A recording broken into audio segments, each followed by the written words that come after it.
Mide tu espiritualidad en cómo tratas a los demás en lo cotidiano y no en lo que crees en privado.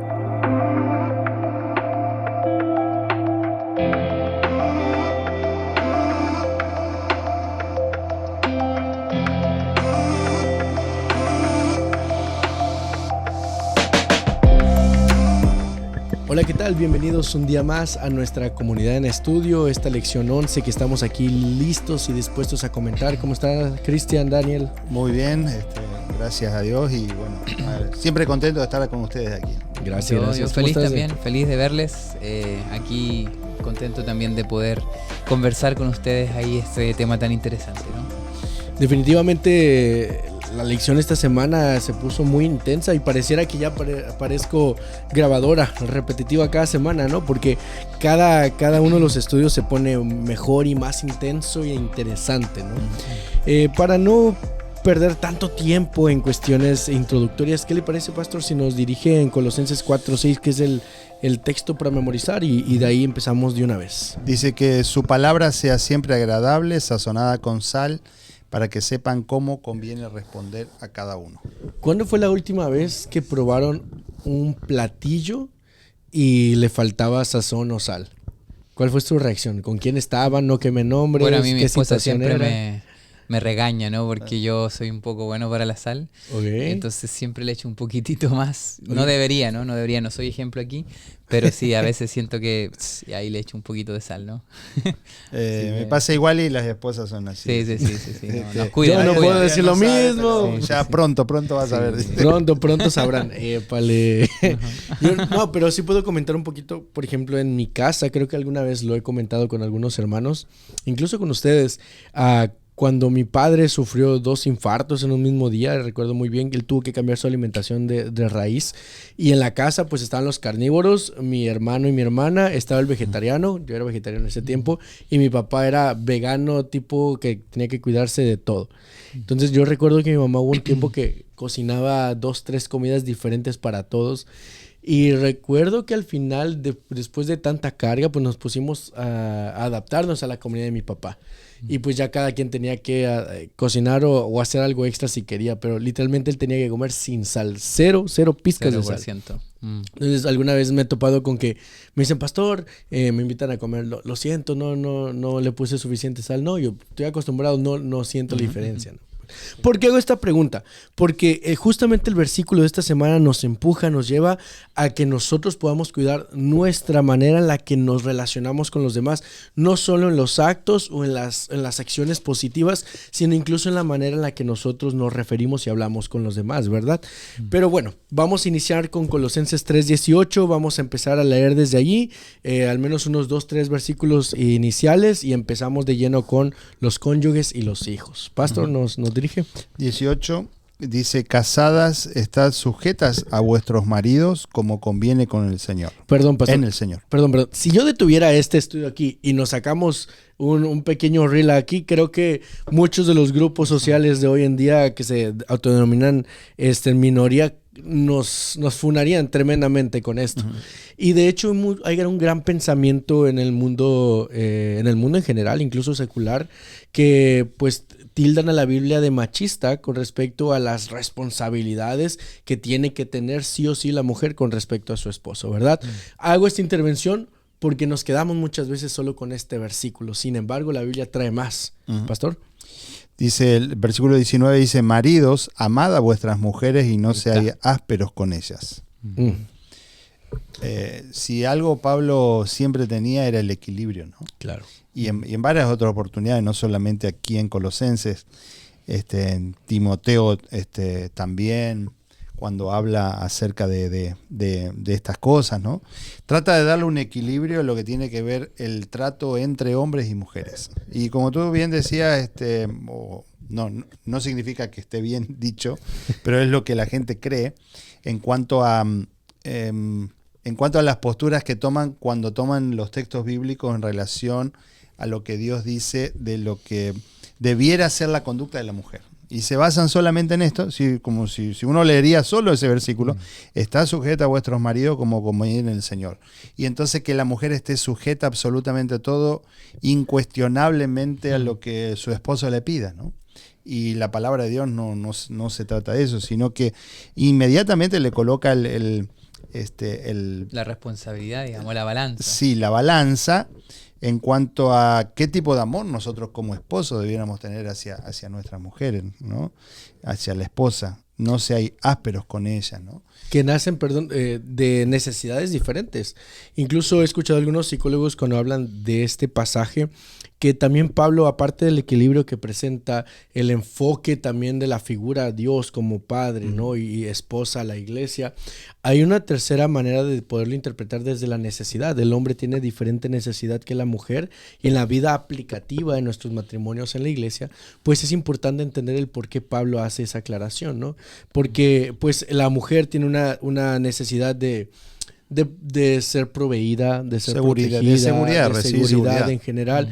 Y pues el hombre también tiene esta necesidad de poder ser cuidado, de poder también ser amado, de sentirse útil. Y la mujer también tiene la necesidad de ser, ¿cómo pudiéramos decir?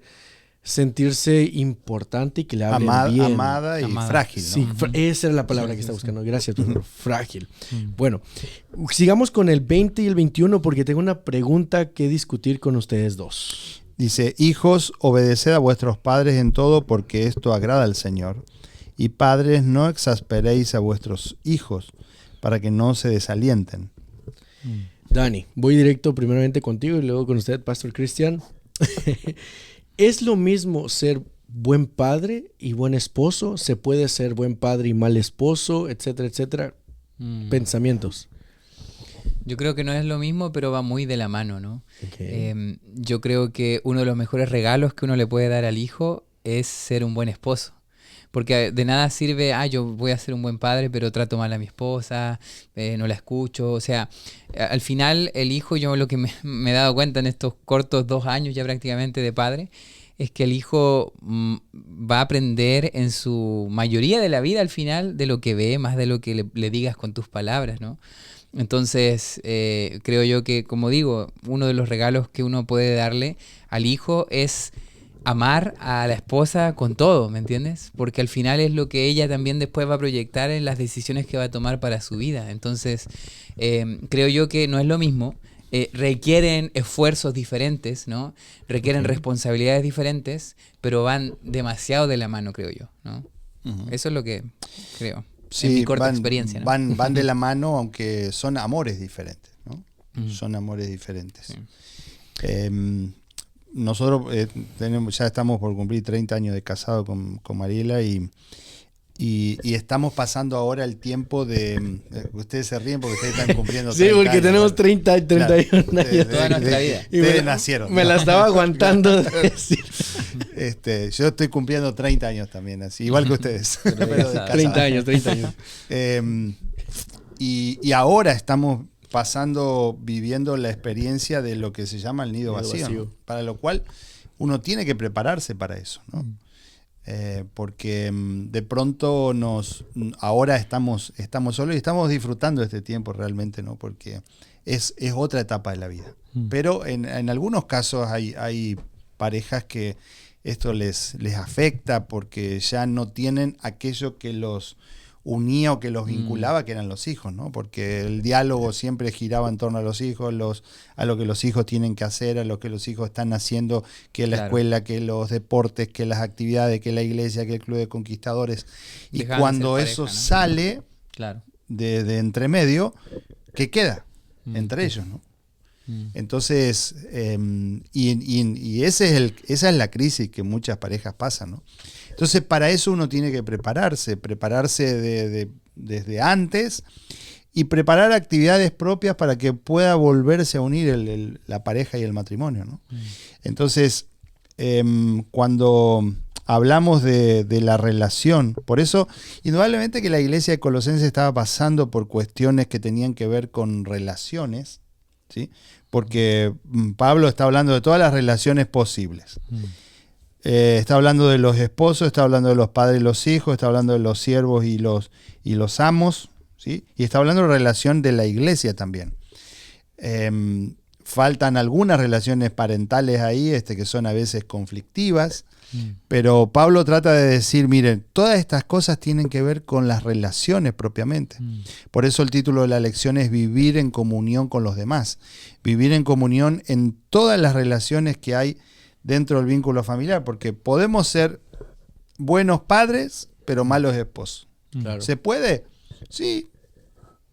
Hay parejas que a veces vienen a la oficina pastoral y dicen, se están a punto de divorciar y dicen, no, pero él es muy buen padre, está siempre con los hijos, pero yo digo, ¿de qué sirve también eso? Porque es, como tú bien decías, Dani, el ejemplo que uno le transmite a los hijos. Las hijas van a buscar un personaje similar a su padre, o ese es el modelo que ellas recibieron.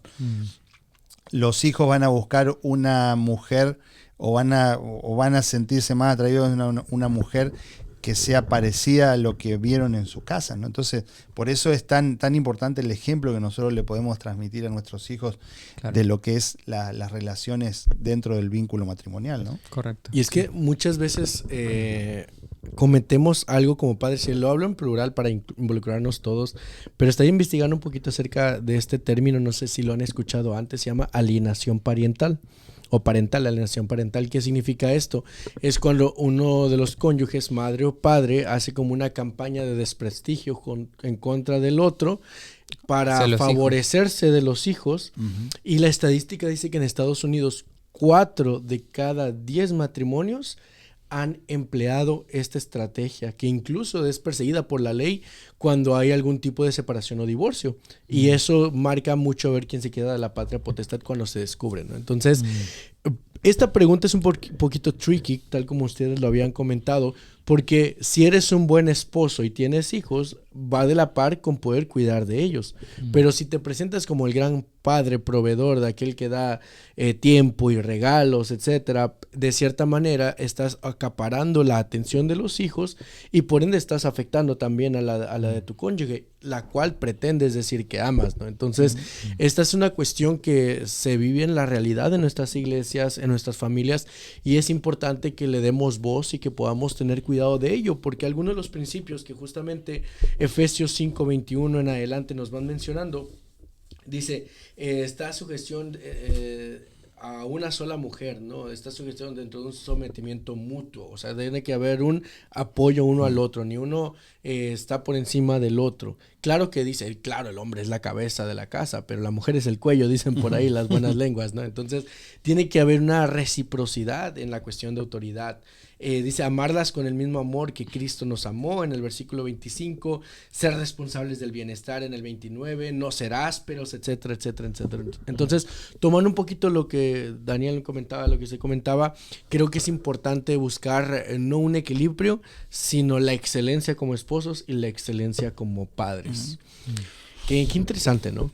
La mujer tiene que estar dispuesta a estar sujeta a su esposo, y el esposo tiene que estar dispuesto a dar la vida por su esposa. Sí. Y a veces eso no pasa como tal. O sea, los hombres demandamos que la mujer esté sujeta y nos haga caso absolutamente en todo, pero si nosotros estamos dispuestos a dar la vida como Cristo dio la vida por su iglesia, claro. Esa es la gran pregunta. Y eso tiene que ver con un amor profundo y un amor incondicional. Entonces, cuando existe eso verdaderamente, va a haber un sometimiento de parte de la mujer a su esposo, porque la mujer lo que busca es la guía, es la seguridad, ¿no? Y si el esposo está entregado en las manos del Señor, va a guiar a su hogar, su familia, la economía de la casa, con su trabajo y todo, va a guiar a la casa, y la mujer se va a rendir ante esa guía porque sabe que ese hombre está tomado en la mano de Dios. Claro. Pero si el hombre anda en cualquier cosa y encima exige que la esposa esté sometida a él en el sentido, utilizando la palabra que aparece aquí, a veces cuando nosotros pensamos en la palabra sometimiento es como pareciera un tanto violenta, pero aquí se está refiriendo a la sujeción, o sea, ¿no? Claro. Hace rato lo escuchaba a usted en uno de los temas de nuestra iglesia comentar que si padre y madre vienen a la iglesia, es más probable que el hijo venga a la iglesia, ¿no? Y eso nos habla mucho del presente que está viviendo nuestra iglesia, no solo dentro como núcleos sociales, sino también en el ámbito eclesiástico y misiológico. Recuerdo que tuvimos una reunión con Alfonso, con Jacer, viendo de los planes de jóvenes, un saludo para ellos, y hablábamos del tema de segunda generación, ¿no? Que justamente explicábamos que la gran entrada de nuevos miembros y feligresía, el gran apogeo ha sido por todas las familias que se vienen para los Estados Unidos, pero también la gran salida es de los hijos de estas familias que están viniendo. Entonces hay un gran descuido, hay una gran realidad de nuestras familias de que se están alejando del núcleo social y espiritual que necesitan esta comunidad cristiana, ¿no? Solo quería agregar algo. Adelante. Como aquí hay una... Como la iniciativa tiene que ser de ambos, a veces se juega un juego que no es correcto en el amor, ¿no? Yo siento que el amor es como un círculo infinito. Y muchas veces esto se rompe al decir, bueno, mi marido no me da esto, por lo tanto yo tampoco le voy a dar esto. Y el otro dice lo mismo, pero como mi esposa no me da esto, entonces yo tampoco le voy a dar esto otro. O yo no voy a cambiar esto porque ella no cambia. Entonces cuando empiezas a condicionar y esperas que el otro empiece o condicionar tu amor y esperas que el otro tome la iniciativa y el otro está esperando que tú tomes la iniciativa, se forma esto como una separación cada vez mayor. Pero cuando los dos están dispuestos a poder unirse y a poder dar lo que el otro necesita y el otro también, se forma un círculo infinito. Entonces creo yo que eso es súper importante, o sea, como corriente infinita que tiene el amor y que ambos tienen que dar equitativamente en esto, ¿no? Y voy a sumar otro elemento a lo que dices porque me lo pintaste en la cabeza tremendo. Si ponemos a los hijos en medio, entonces hay una energía de amor que los está protegiendo constantemente. Oh, lindo, ¿no? Sí, claro. Qué interesante. Sí. Muchas gracias, Dani, Exacto, comentando para eso. Dibujarlo así. Sí, bueno. Sí, me lo dibujaste en la mente. Sí, así. Pajarito ahí. Vámonos al día martes, hablando un poquito acerca de las relaciones laborales. Antiguamente la ley romana permitía tener esclavos, pero incluso eran hasta más cuidados en el mundo romano que en el mundo judío antiguo los soldados, ¿no? Vamos a leer un poquito acerca de qué nos dicen en la relación laboral de hoy en día, 22 al 25, pastor. Dice, siervos, obedeced en todo a vuestros amos terrenales, no sirviendo al ojo, como los que quieren agradar a los hombres, sino con corazón sincero, temiendo a Dios, y todo lo que hagáis, hacerlo de corazón, como para el Señor, no para los hombres, sabiendo que del Señor recibiréis la recompensa de la herencia, porque a Cristo el Señor servís. Mas el que hace injusticia recibirá la injusticia que hiciere, porque no hay acepción de personas. Si nos lee también el 4.1, que está en el mismo contexto. Amos, obedeced, haced lo que es justo y recto con vuestros siervos, sabiendo que también vosotros tenéis un amo en los cielos. ¿Cuántas veces nosotros, yo creo que se cumple la ley de que siempre hay alguien arriba de nosotros, ¿no? Siempre correspondemos, damos cuentas a alguien. ¿Cuántas veces nosotros, desde una perspectiva de subordinación, no estamos quejándonos y echando grilla, como decimos en México? No sé si en Chile o en Argentina se usa esa palabra, echar grilla, pelea. Pero ya entendemos, ya somos mexicanos prácticamente. Ya, más mexicanizados, sí, excelente. Sí. Pues a los jefes, ¿no? Siempre exigiendo, pero justamente Pablo, él toma más tiempo para poder escribir estos consejos para los subordinados. Y en el 4.1, para a los jefes, no se olviden de ser justos y rectos, claro. ¿No? Claro, por la gran responsabilidad que hay de eso. ¿Cómo nosotros podemos hoy en día poder ser subordinados íntegros, justos? Aquí está hablando de que nosotros actuemos siempre o trabajemos no para los ojos humanos, sino como que el Señor nos estaría mirando. Y eso tiene que ver con la lealtad en lo que hacemos, en lo que decimos. Hay veces que estamos trabajando fuera de la vista de nuestros jefes. Por ejemplo, los pastores trabajamos aquí, y bueno, aquí estamos un poco más juntos porque somos varios pastores, pero en otras iglesias uno trabaja y está el pastor absolutamente solo. La conferencia está lejos, ¿no? Pero decir, ¿para quién estoy trabajando? ¿Para que la conferencia me mire? ¿Para que los jefes de la conferencia me miren? ¿O porque Dios me está mirando, no?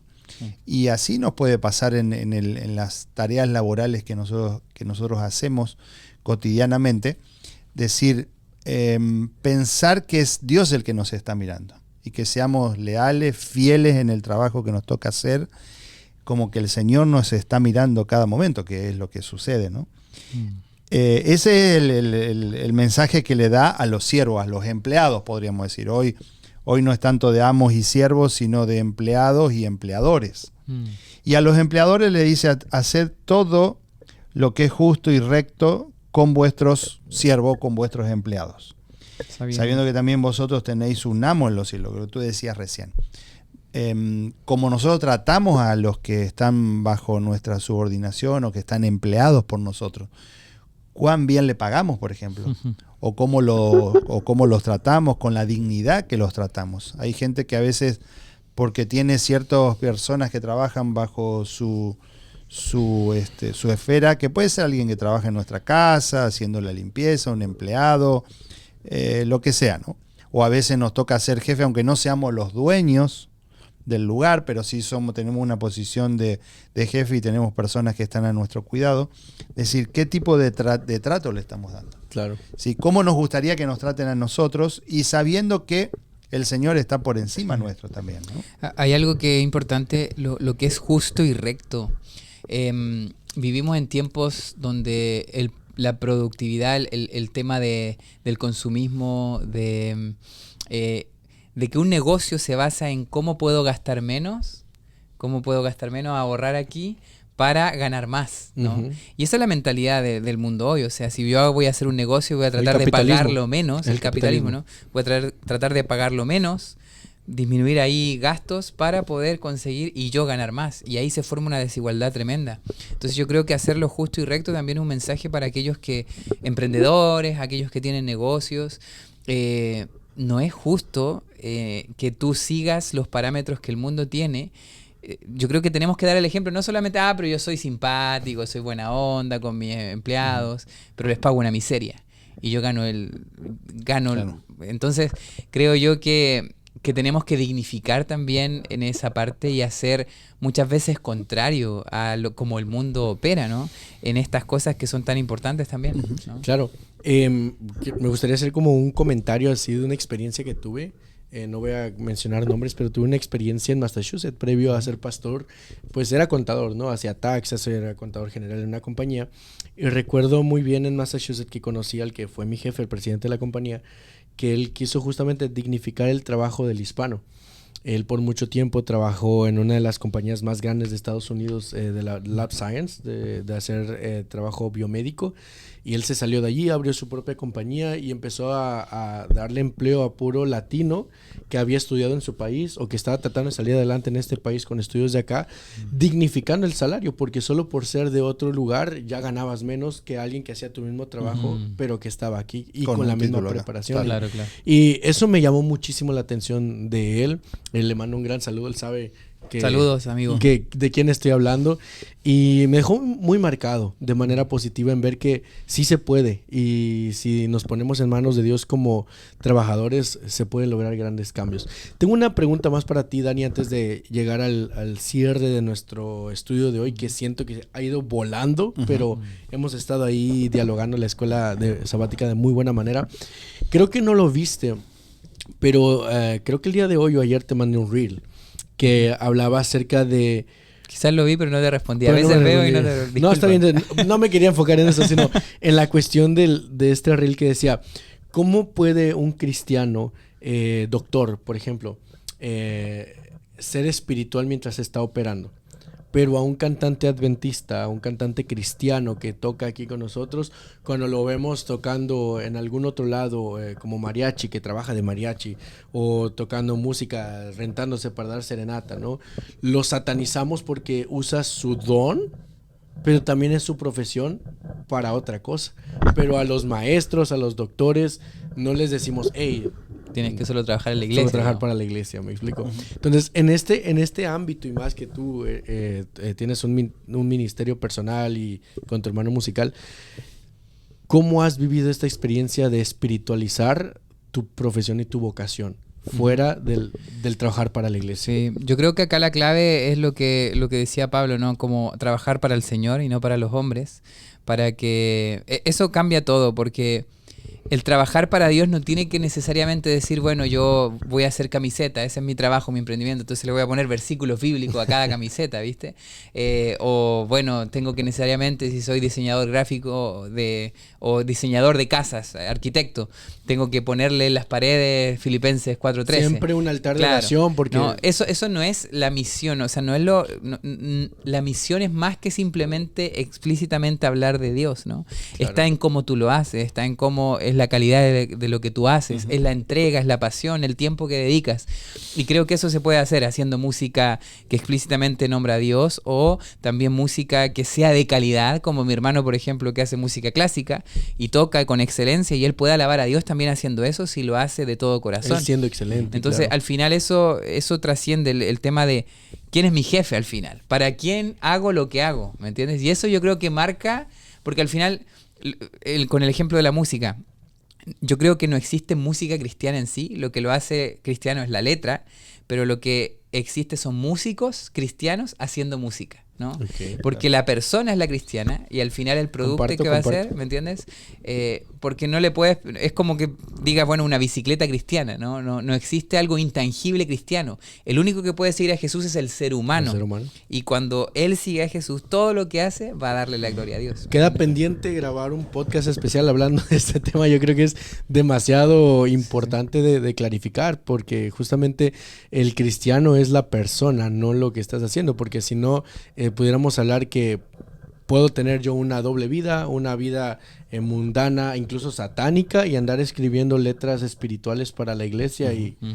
Claro. Me explico. Entonces, Sí. tema pendiente, pero muchas gracias por compartir desde tu experiencia. Amén. Al finalizar la comunidad en estudio el día de hoy, me gustaría que dialogáramos un poquito, pues, dos temas puntuales. Número uno, la importancia de la intercesión, de poder no solo orar por las personas de manera privada, sino poder convivir con ellas para crecer en comunidad. Y número dos, la otra es la humildad para crecer como comunidad. Justamente Colosenses 4:4, voy a ir un poquito más puntual por cuestiones de tiempo.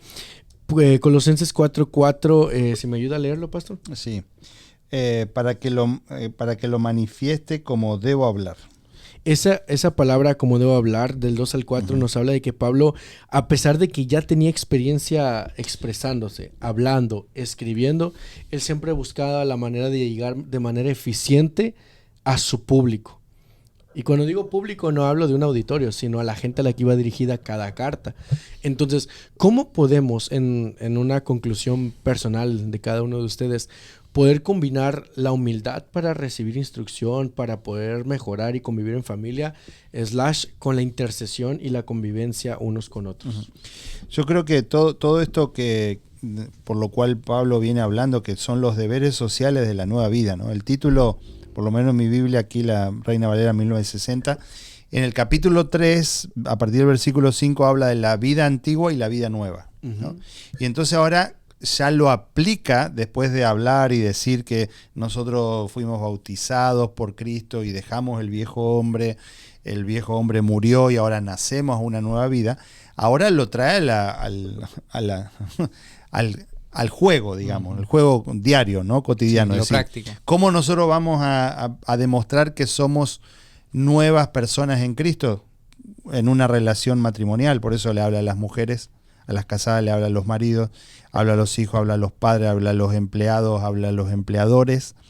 Y entonces dice, perseverad en la oración, velando en ella con acción de gracia. Cuando nosotros empezamos a orar unos por otros, cuando la esposa ora por el esposo, cuando el esposo ora por la esposa, cuando los padres oran por los hijos, cuando los hijos oran por los padres, cuando el empleado ora por el empleador, cuando el empleador ora por sus empleados, cambia nuestra visión de cada uno de ellos. Claro. ¿Sí? Y está comprobado, ¿no? Ahora yo les decía hoy en el culto que estoy preparando una serie ahora que va a hablar del reavivamiento y la reforma, y uno de los temas, como el tercer o cuarto tema, va a estar relacionado con la oración, ¿no? Los efectos que produce la oración en nosotros, ¿sí? Efectos científicamente comprobados, ¿no? Y una de las cosas que produce es cuando nosotros comenzamos a orar intercesoramente por las personas que están a nuestro alrededor, le comenzamos a colocar atención a esas personas. Y tiene que ver con esto que tú decías, Brian. Tiene que ver con la humildad. ¿Por qué? Porque ahora yo empiezo a orar por aquel que me maltrata, que es mi empleador. O aquel empleado que yo tengo que es medio flojo y la verdad que no trabaja muy bien. O con los hijos que están pasando por una etapa de rebeldía y uno quiere hacer algo, pero el Señor te dice, mira, empieza a orar por eso. Y entonces empezamos a verlo a esa persona de otra manera diferente, ¿no? Y empezamos a ver que esa oración intercesora tiene su fruto y la persona va transformándose. Y el Espíritu Santo lo va llamando y se va transformando. Eso es lo extraordinario, ¿no? Por eso Pablo dice aquí, andad sabiamente para con los de afuera, redimiendo el tiempo. Y entonces termina diciendo el versículo de memoria, que es el versículo 6, donde todo lo que nosotros digamos sea adornado, sea preparado por el Señor para que lo digamos adecuadamente. Claro.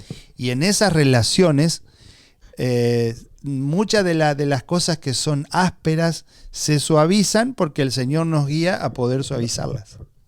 Cuando tenemos que decir cosas que a veces son difíciles de decir a nuestros hijos o a nuestros padres o a nuestro cónyuge, el Señor va suavizando eso, ¿no? Y eso, cuando está basado en la oración, es transformado totalmente por el Señor, ¿no? Amén. Así es, así es. Creo que oración no es simplemente un cliché. A veces lo hemos convertido en cliché, ¿no? Voy a orar por ti. Y como que lo hacemos para como lavarnos las manos y no hacer nada al respecto. Pero creo que la oración, así como decías tú, pastor, está muy de la mano con cómo vamos a actuar con la persona. Es como decir, bueno, si me importa tanto esta persona como para orar por ella, entonces me va a importar tanto como para hacer algo al respecto también. Y también la oración me cambia el cómo tratarla, cómo voy a lidiar con casos que también son difíciles. Entonces estoy muy de acuerdo ahí lo que dice el pastor aquí, que la oración es algo mucho más que simplemente un cliché o algo que lo hacemos para no tomar responsabilidad, sino que es lo primero que tenemos que hacer para poder desarrollarnos en la vida práctica, ¿no? Nos cambia a nosotros cuando oramos por esa persona. Exacto. Nos hace verla de una manera diferente. Y cambia a la persona también. Exacto. Porque como tú decías, cuando yo le digo a una persona, voy a orar por ti, yo lo que hago como pastor es, porque a veces se nos puede pasar. Y alguno me dijo alguna vez, bueno, yo a veces me olvido de orar, pero por lo menos le dije a la persona que iba a orar, pero no oró. Claro. Entonces yo inmediatamente en mi mente, cuando digo voy a orar por ti, es un segundo a veces. Señor, te coloco esta persona en tus manos. Punto. Nada más, no necesitamos orar una hora por esa persona, aunque lo podemos hacer, pero decir, lo ponemos y ya intercesoramente oramos por esa persona. Entonces nunca digamos, no, sí voy a orar por ti, y después no lo hacemos. ¿No? Sí. Y es sanador para esa persona saber que otros están orando, que un familiar, que el esposo, que la esposa, que los padres, que el pastor está orando por ella. Es sanador también, ¿no? Solo para cerrar esta idea, en el Ministerio de Curación, ahí hay una cita que dice al final en Enjuay, dice, sea cada respiración una oración. Wow. No solamente es, como tú dices, orar de rodillas una hora, pero a veces es un instante sincero que le dedicamos a una persona o nuestra situación a Dios, y eso puede cambiarlo completamente todo, ¿no? Sí, definitivamente, si queremos caminar en la luz, debemos permitir que Cristo esté en nuestros corazones. Me gustaría terminar la comunidad de estudio el día de hoy con un párrafo que viene en el libreto, en la escuela sabática, y con unas palabras que escribí justamente para este cierre en combinación. Dice así: desgraciadamente, los cristianos no nos comportamos como tales en algunas situaciones. Y como indicó Pablo, hablando de Isaías 52:5, Israel también era una piedra de tropiezo para los incrédulos. El nombre de Dios es blasfemado entre los gentiles por causa de ustedes, Romanos 2:24. La forma en que actuamos con los demás, especialmente con quienes no comparten nuestra fe, es muy importante. Un hogar cristiano, una reunión de jóvenes para orar y no para hacer cosas inaceptables, las amabilidades sencillas y un espíritu sereno y paciente dicen mucho a quienes nos observan para ver si nuestra profesión de fe es genuina o no. A lo que me llevó a pensar las siguientes líneas. Vivir en comunión con los demás no es opcional para el cristiano. es la evidencia más clara de que Cristo vive en nosotros. Cuando el Evangelio transforma nuestro hogar, nuestro trabajo y nuestras palabras, entonces el mundo no solo escucha el mensaje, lo ve. Muchas gracias por acompañarnos el día de hoy, Pastor Cristian, Pastor Daniel, gracias y a toda a ti. nuestra familia de Central del Valle y la iglesia digital que nos sigue. Compartan esto porque yo sé que no solo es bendición para nosotros como pastores, sino también para todos los que nos están sintonizando. Que Dios te bendiga. Un abrazo, Bendiciones. bendiciones. Bye, bye. Abrazos.